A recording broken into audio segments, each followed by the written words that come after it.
Well, hello, all you wonderful people, and I should say Merry Christmas. It's getting kind of chilly and Christmassy here in North Carolina, and it's mid-December, so we're getting close.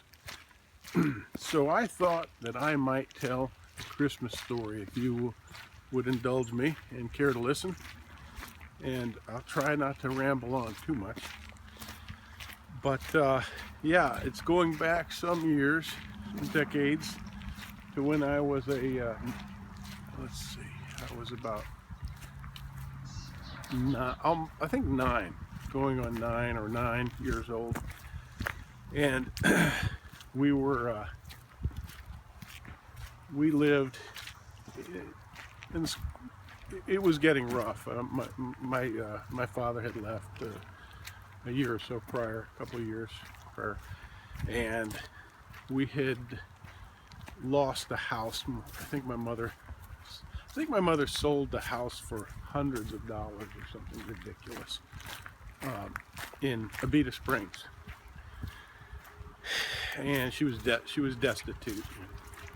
That house later burned down. It was right down the street from the Abita Springs brewery where that is now, but this was long before any of that came to be, and there was just a spring that the mayor had built that you could get your spring water. You could go fill your jugs from that wonderful artesian water that came from the aquifers down in that ground. But anyway, we had moved from Abita down the road to Covington, Louisiana, which is on the North Shore, and we'd rented an apartment, a 2-bedroom apartment in the Bocage Royale apartment building. I wonder if that's still there. It was brand new. It was still being built when we moved in. But there were the prospect for Christmas.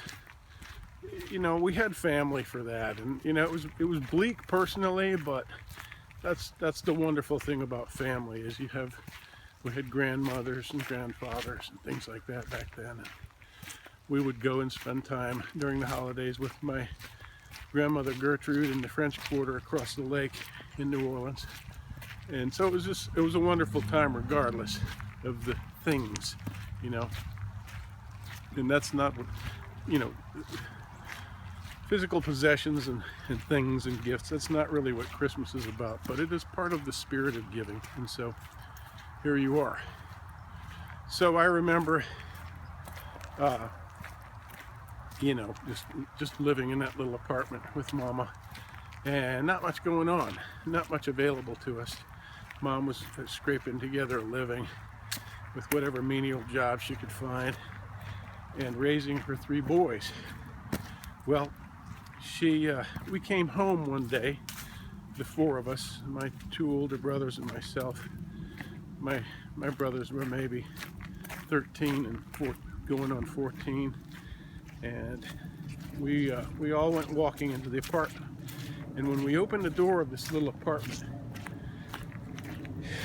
what did my eyes behold but walls, all the walls of that empty little living room with no Christmas tree. There was no place to put these things because there was no tree, and it was right before Christmas, and all the walls were lined with gifts all the way around the living room. It was just, you know, it was just awesome to see that. And of course, as children, we knew right away what that meant. Somehow, some way, and we looked to our mother, and who herself was quite surprised, and it was an instant little mystery that was quickly solved. It was a dear friend of my mother who was a wealthy woman. She had married a shipping tycoon, and she was just a good and decent and thoughtful, loving person. Her name was Joy. And Joy had gained access to our apartment. It's something you can't do these days, but she was a wealthy woman, and she and her handyman went and I guess met with the manager, and he gave them access to put all these gifts in our apartment.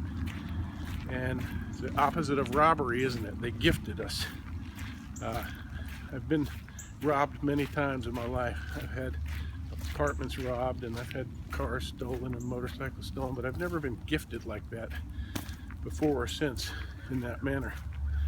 But that is one of those moments that has, I guess, things like that shape you, don't they?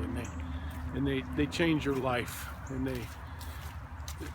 they show you by example how humans can be. And again,